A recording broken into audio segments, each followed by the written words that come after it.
Wiggle and a jiggle. This is very janky. Don't drop it. Don't drop it. Drop in. Ass crimper.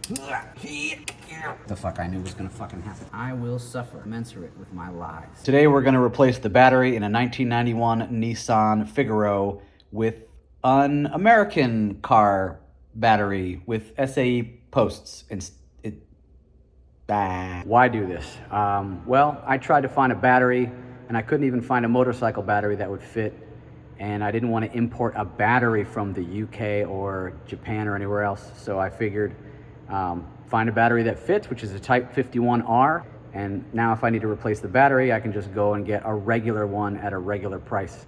Okay, here is where the battery is, this little noggin right here. These are JIS Pencil posts, which is distinct from JIS, which may or may not stand for Japan International Standard. I don't know, but these are much, much thinner than US battery posts. The only batteries that'll fit this car tend to be motorcycle batteries if you don't want to change the posty posts. You know, maybe 12 millimeters at the top for the negative and 13 millimeters for the positive. And of course, all battery posts have a taper to them, so you'll have another millimeter or two at the bottom. It doesn't matter. I'm just trying to show that these posts are much, much smaller than SAE American car posts. So you kind of need to change these terminals or do something with them if you want to put in a US car battery. The closest car battery equivalent is a Type 51R. The dimensions are the same, the posts are on the correct side. I chose an AGM battery because I think it's worth the extra money because they don't leak and cause your battery box to rust. So we're gonna put this Honda Civic battery in this car and change the terminals and hope for the best. Motorcycle batteries are finicky and expensive compared to regular ass car batteries. Step one, detach posts. This is a 10 millimeter nut. Adjustable will do, any wrench will do. Doesn't have to be that loose. Oh, whatever. All right, get up off. All right, and you too, snitchy, mangled. Mangly bastard. Small moves. And then a wiggle and a jiggle. Maybe not. Sometimes you gotta pry the jaws open here a little bit. Sometimes you need to use a fucking hammer, but I'm not gonna do that. I'll just do a little gentle pry underneath. See that? You like that? Gentle pry. Don't want any of this to come loose or off the fucking top of the battery. There we go. Wiggle and a jiggle. Are these 10 millimeters too? Yes. Flippin' sweet. All right.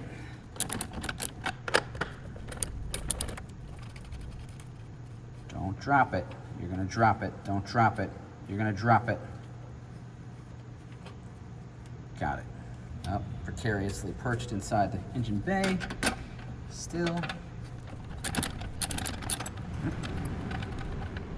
You're gonna drop it. Oh, there's some kind of a post feels like it wants to fall, so I'm gonna hold that. I have never done this before. I don't know what I'm doing, and no one should follow my lead or example. Okay, that'll just fall into the thing. It's just a regular hook. This one seems a little more planted, but that's probably just because, I don't know, it's wedged in there. I'm gonna pull this up. This will fall irritatingly into the engine bay, and all will be correct in the world. Tuck everything out of the way as best we can. I'm seeing that these cross down here for some reason. I don't know why they do that, but I don't think it's good that they do. So I'm gonna feed this around and free the beast. This one has a convenient handle, and you wanna make sure that the posts are lined up correctly. So the positive with the negative, flip this around. Thank goodnesses it fits. All right, I think it just hooks to the side of this thing. Stuck it to the side. Is that true? Let's not lie to these people.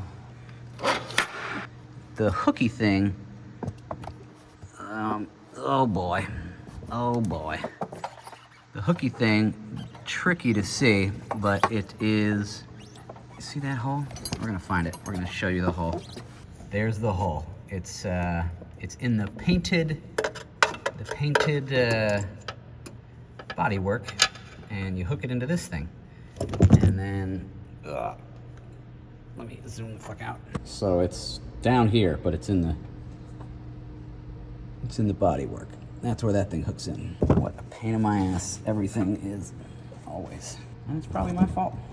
Probably me. So that's where that goes, and we'll just leave it kind of dangling, because, I don't know. What am I talking? What am I saying this for? American car battery. Dropped in. That's precisely what the fuck I knew was gonna fucking happen. That's okay. It got through clean. Okay, so I am going to attempt to put a new lug on here with suboptimal tools, as one has.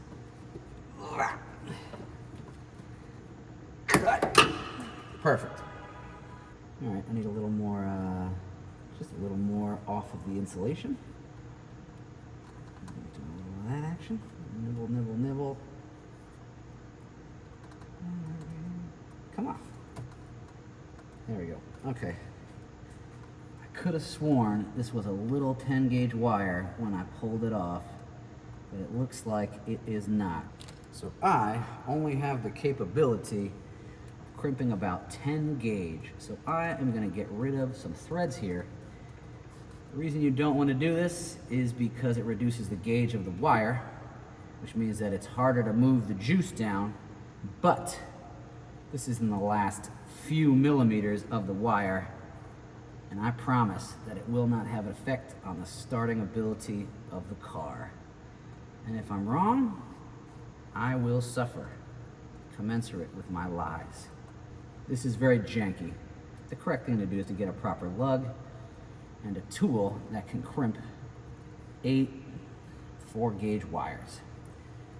But those are not in my hand right now, so I am gonna work with what I've got. Please don't tell Reddit. I put it on a little upside down just so that it's more of a straight shot as opposed to doing it this way. Yeah, I think that'll work. Here is my regular ass crimper. We're gonna see what we can do here.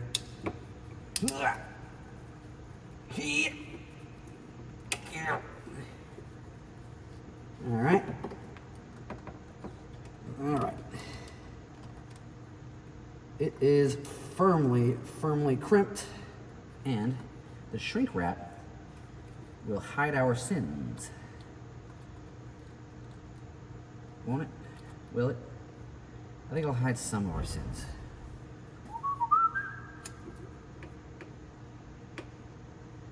No outlet for a heat gun, so here we go. Creme brulee torch also works well. Ugly, but functional. Okay, so that was pretty janky. I deserve shame. I think that I'll probably do that properly in the future, but it will work, and it would probably work indefinitely. If we wanted to, we could connect this thing right here and then just put it on the terminal. Biggity bam. But I don't have an outlet that I can use to put this car on a battery tender. And they are known to draw batteries, and this one doesn't get driven all that often, not every day anyway. So I'm gonna put a battery disconnect on here so that I can disconnect the battery and therefore not have it drain and die on me if it has to sit here for a month.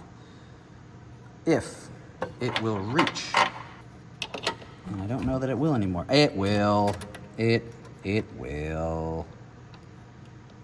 Wicked. All right. Okie dokes.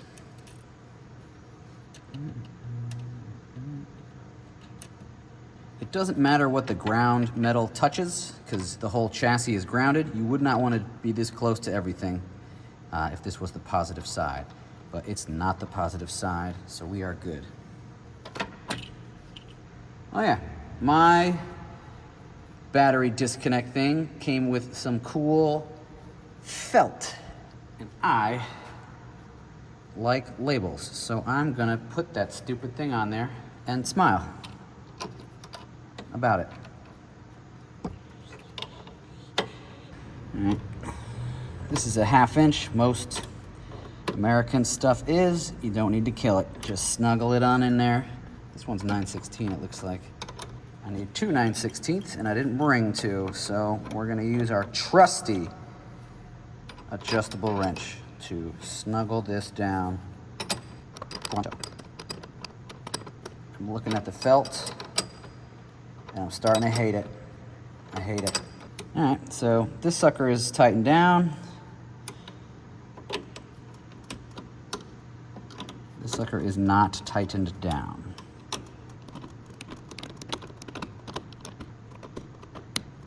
All right, again, you don't need to kill it.